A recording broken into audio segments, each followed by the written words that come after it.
Assalamu alaikum. This is Abdurrauf. Welcome again our YouTube channel Guru of MCQs. अॼु जो असांजो main topic आहे अंग्रेज़नि जो दौरु। त अंग्रेज़नि जो दौरु 1843 खां वठी 1947 ताईं रहियो। त अंग्रेज़नि जेको आहे मीरनि ऐं ठालपरनि खां जेको आहे हुकूमत खसे करे सिंध ते कई हुई। अॼु जो असांजो पहिरियों सुवालु आहे त अंग्रेज़नि सिंध में कहिड़े घराणे खां हुकूमत हासिलु कई। त इहो असां तव्हांखे मां ॿुधाए चुको आहियां त इहा मीरनि ऐं ठालपरनि खां जेको आहे हिननि हुकूमत खसी हुई। त ॿियो सुवालु आहे त अंग्रेज़नि ऐं ठालपरनि जे विच में जेका आख़िरी जंग कहिड़े मैदान में विड़ी वई हुई। त उहा खरड़ी में, दॿी में, शकरनि में, हालाणी में, उहा दॿी में विड़ी वई हुई। अॼु टियों सुवालु आहे असांजो त फतह खां पोइ अंग्रेज़नि सिंध जूं वाॻूं कंहिंजे हवाले कयूं हुयूं। त हुनजो जेको सही जवाबु आहे त चार्ल्स नेपियर जे हवाले कयूं हुयूं। ऐं चोथों सुवालु आहे त कहिड़े साल में सिंध जी सूबाई हैसियत खे बि ख़तमु करे बम्बई प्रेसिडेंसी सां मिलायो वियो हुयो। त उहो कहिड़ो साल हुयो। त 1840 हुयो, 1843 हुयो, 1848 हुयो या 1850 हुयो। त हिन जो सही जवाबु थींदो 1848 में। पंजो सुवालु आहे त कहिड़े साल में सिंध खे ॿीहर सूबे जी हैसियत ॾिनी वई हुई। त 1940 में, 1936 में, 1931 में या 1947 में। त हिन जो जेको सही ऑप्शन आहे त 1936 में सिंध खे वरी ॿीहर सूबे जी हैसियत ॾिनी वई हुई। 1848 में हिनखे बम्बई सां मिलायो वियो हुयो ऐं 1936 में वरी हिनखे ॿीहर सूबे जी हैसियत ॾिनी वई हुई। असांजो छहों सुवालु आहे त अदबी लिहाज़ खां अंग्रेज़नि जो दौरु कंहिं सां मनसूब करे सघिजे थो। त मिर्ज़ा कलीज बेग सां, डॉक्टर गरबख्शानी सां, या काको वीरूमल सां, या ॾियाराम मंदूमल सां। त मिर्ज़ा कलीज बेग, छाकाणि त हिन दौर जो मिर्ज़ा कलीज बेग जेको आहे हिन दौर सां तालुक़ु रखंदो हुयो। ॿियो असांजो सतों सुवालु आहे त अंग्रेज़नि जे दौर में सिंध जी दफ़्तरी ज़बान कहिड़ी हुई। त अंग्रेज़ी हुई, फ़ारसी हुई, अरबी हुई या सिंधी हुई। त हिन जो जेको सही जवाबु थींदो उहा सिंधी हुई। 1951 में हिननि इहो हुकुम जारी कयो हो त जेको आहे अंग्रेज़नि जी जेका दफ़्तरी ॿोली आहे त उहा सिंधी कई वञे। त उहा सिंधी जेको आहे लाज़मी जेको आहे पढ़ाई वञे। 1854 ईस्वी में सिंधी मीडियम जो पहिरियों स्कूल कहिड़े शहर में खोलियो वियो। त उहो कराची में, हैदराबाद में, सखर में या शिकारपुर में। त इहो कराची में जेको आहे पहिरियों स्कूल जेको आहे सिंधी मीडियम जो पहिरियों स्कूल 1854 में कराची में खोलियो वियो। ॿियो असांजो नओं सुवालु आहे त अंग्रेज़ दौर में सभ खां अवल शाह जो रिसालो किताबी सूरत में कहिड़े मुल्क में छपिरायो। त बरतानिया में, अमेरिका में, जर्मनी में, हिंदुस्तान में। इहो जर्मनी में 1866 में डॉक्टर अर्नेस्ट ट्रंप जेको आहे छपिरायो हुयो पहिरियों इंग्लिश में शाह साहिब जो रिसालो। असांजो ॾहों सुवालु आहे त नसरी अदब लिहाज़ खां अंग्रेज़नि जो दौरु छाजो दौरु चइजे थो। त उहो नावल जो दौरु आहे, ड्रामे जो दौरु आहे, अफ़साने जो दौरु आहे या तर्जुमे जो दौरु आहे। त हुनखे असां तर्जुमे जो दौरु सॾिजे थो, छाकाणि हिन में तमामु घणा नसरी जेको आहे तर्जुमा थिया हुया ऐं नसर ते तमामु घणो कमु थियो हुयो। 11हों सुवालु असांजो आहे त सिंधी ज़बान में सभ खां पहिरियों कहिड़ो नाविल तर्जुमो कयो वियो। तलसम, रासीलास, गुलनि जी टोकरी या अजीब भेट। त हिन जो जेको सही जवाबु थींदो रासीला जेको आहे पहिरियों नाविल जेको आहे सिंधी में तर्जुमो कयो वियो। ॿियो असांजो 12हों सुवालु आहे त सिंधी ज़बान में सभ खां अवल कहिड़ो असुलूको नाविल लिखियो वियो। ज़ीनत, दलाराम, आज़ाद ख़्याल, ज़ालूं टे घर। त जेको आहे दलाराम जेको आहे पहिरियों नाविल लिखियो वियो जेको मिर्ज़ा कलीज बेग साहिब जो लिखियलु आहे 1880 में लिखियो हुयो। ऐं ज़ीनत जेको आहे 1884 में। इहो बि नाविल आहे पंहिंजो मिर्ज़ा कलीज बेग साहिब जो। ऐं टे घर जेको आहे मिर्ज़ा कलीज बेग साहिब जो इहो ड्रामो आहे। असांजो 13हों सुवालु आहे त सिंधी ज़बान में जदीद अफ़साना निगारी जो रवाजु कहिड़े सन खां मञियो वञे थो। त हुनजो 1914 ईस्वी खां, 1900 खां, 1855 खां या 1926 खां। इन जो जेको सही जवाबु थींदो 1914 खां जेको आहे अफ़साना निगारी जो वजूद जेको आहे पियो हुयो। ऐं 14हों सुवालु असांजो आहे त अंग्रेज़ दौर में सिंधी नाटक जी शुरूआत मिर्ज़ा कलीज बेग कई हुई। सिंधी नाटक जो नालो छा आहे। त उहो पहिरियों नाटक कहिड़ो हुयो। त हीउ रांझू हुयो, लीला मजनू हुयो, सोणी मिहार हुयो या मूमल राणो हुयो। त इहा लीला मजनू जेको आहे मिर्ज़ा कलीज बेग साहिब पहिरियों ड्रामो लिखियो हुयो। त असांजो ॿियो सुवालु आहे त 15 अंग्रेज़नि जे दौर खे सिंधी अदब जो कहिड़ो दौर चइजे थो? उहो सोनेरी दौर आहे, मिसाली दौर आहे, तामीरी दौर आहे या जदीदी दौर? त असां अंग्रेज़नि जे दौर खे असां जदीद दौर चवंदा आहियूं ऐं सोनेरी दौर जेको आहे असां कलोड़नि जे दौर खे चयो वेंदो आहे। ॿियो असांजो 16 सुवालु आहे त अंग्रेज़ दौर जो सभ खां वॾो कारनामो कहिड़ो हुयो? त अशायती सिलसिलो शुरू थियो, सिंधी आयोटा जुड़ी, मोहन जे दड़े जी खोटाई थी या उहे सभु? त उहे सभई इन ई दौर में थिया। पर असांजो आहे 17 नंबर, हेठनि मां कंहिंखे सिंधी नसर जो पहिरियों आलम चयो वेंदो आहे?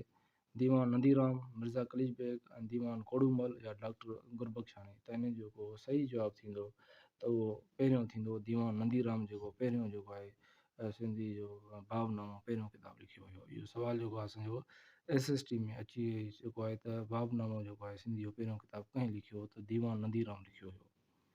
18 असांजो क्वेश्चन आहे त अंग्रेज़ दौर में सिंधी गज़ल जो शहंशाह, इहो बि हिकिड़ो इम्पॉर्टेंट MCQS आहे, त उहो मिर्ज़ा कलीज बेग आहे, बेदल आहे, बेकस आहे या मीर अब्दुल हुसैन सांगी साहब आहे? त इन जो को सही जवाबु आहे मीर अब्दुल हुसैन सांगी साहब खे गज़ल जो बादशाह चवंदा आहियूं। छाकाणि त मीर अब्दुल हुसैन सांगी साहब, मिर्ज़ा कलीज बेग साहब, बेदल, बेकस, इहे सभई जेके आहिनि अंग्रेज़नि जे दौर सां तालुक़ु रखंदा आहिनि। तव्हांखे जेके हिन जा जेके फेमस असांजा पोइट आहिनि, जेके कहाणीकार आहिनि, ड्रामा निगार आहिनि, त उहे बि तव्हांखे यादि रखणा पवंदा त इहे कहिड़े दौर सां तालुक़ु रखंदा। त अहिड़े हिसाब सां बि सिंध पब्लिक सर्विस कमीशन वारा SST में क्वेश्चन ईंदा आहिनि। त ॿियो असांजो क्वेश्चन आहे क्वेश्चन नंबर 19, सधार तवी कधार तवीअ जी ॻाल्हि, सधार तवी कधार तवीअ जी ॻाल्हि कंहिंजी तर्जुमो थियल पहिरीं कहाणी आहे?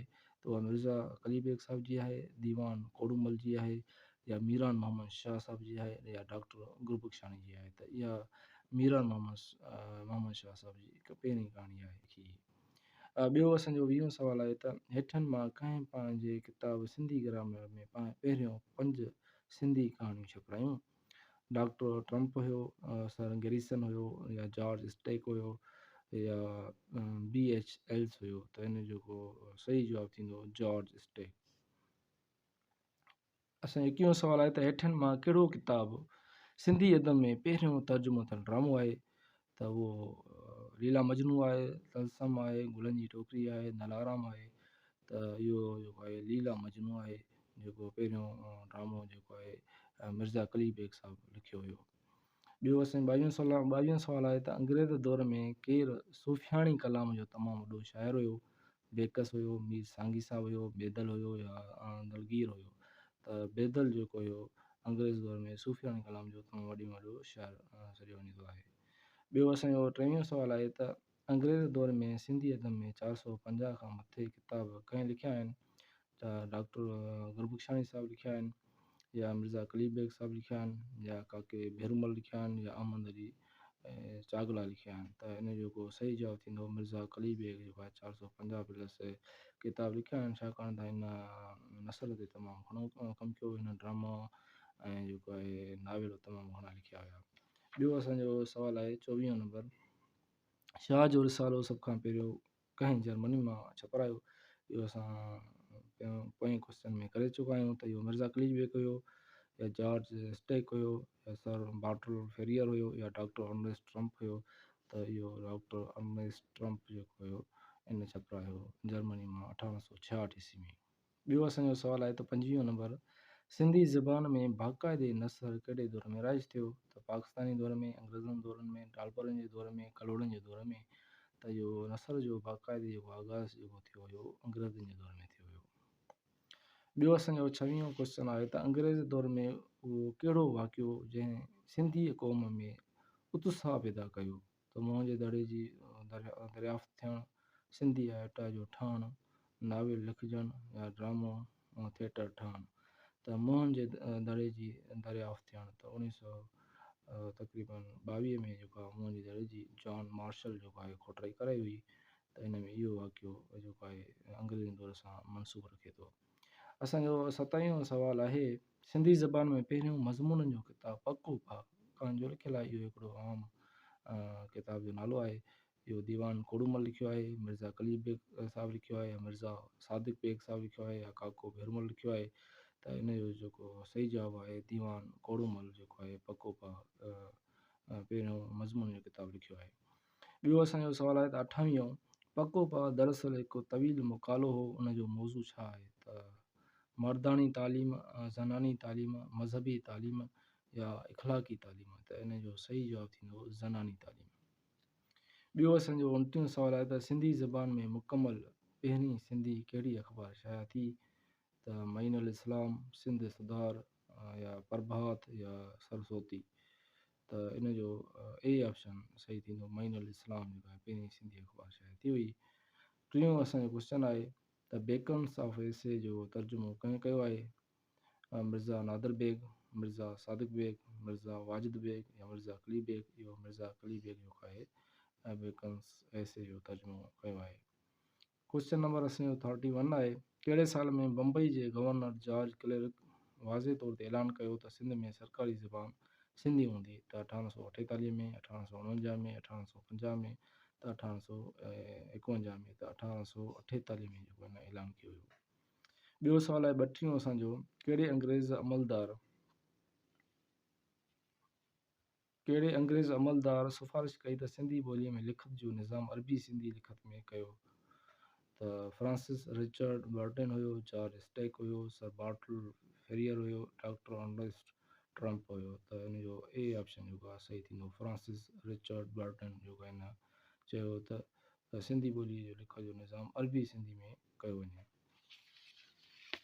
ॿियो असांजो 39 नंबर क्वेश्चन आहे त सिंधी ॿोलीअ जी लिखत लाइ 1853 में अरबी सिंधी लपी जोड़ी वई।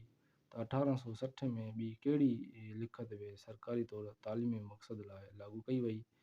त ख़ुदाबंदी, फ़ारसी, गुजराती या रोमन। त इन जो सही ऑप्शन थींदो पहिरियों नंबर।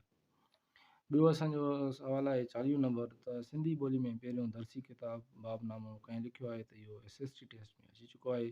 इहो मुंशी नदीराम लिखियो आहे या अदाराम थांवरदास लिखियो आहे या कोड़ूमल लिखियो आहे या चोड़ूमल लिखियो आहे। त इन जो पहिरियों ऑप्शन जेको थींदो मुंशी नदीराम जेको आहे इहो किताबु सिंधी जो पहिरियों किताबु बाबनामो लिखियो आहे।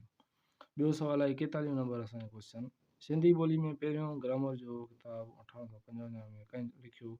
त मुंशी नदीराम या अदाराम थांवरदास या कोड़ूमल लिखियो या मियां मोहम्मद हैदराबादी लिखियो। त इन जो सही ऑप्शन थींदो ॿियों नंबर थींदो। ॿियो असांजो 42 क्वेश्चन नंबर आहे 1860 ईस्वी में सिंधी सिर्फ़ नऊ कंहिं लिखियो? मियां मोहम्मद हैदराबादी, अदाराम थांवरदास या कोड़ूमल या चोड़ूमल। त इन जो पहिरियों ऑप्शन सही थींदो मियां मोहम्मद हैदराबाद लिखियो। क्वेश्चन नंबर 43 आहे 1893 में ख़ुदाबंदी लपीअ में पहिरियों किसो दो चनेसर कंहिं लिखियो? त मोहम्मद यूसुफ, अदाराम थांवरदास, कोड़ूमल या चूहड़मल। त इन जो सही ऑप्शन थींदो मोहम्मद यूसुफ लिखियो। ॿियो असांजो सुवालु आहे त NGV स्कूल कराची कंहिंजे नाले सां मनसूब आहे? नारायण जुगन नाथ या नारायण दास या नारूमल या नारूमल वादिया। त इन जो पहिरियों ऑप्शन सही थींदो नारायण जुगन नाथ वेदिया। ॿियो असांजो क्वेश्चन नंबर 45 आहे कलियात दलगीर कंहिंजी मरतब थियल आहे? असदुल्ला शाह हुसैनी, गुलाम मोहम्मद गिरामी, असदुल्ला लाड़क, अता हुसैन शाह मूसा।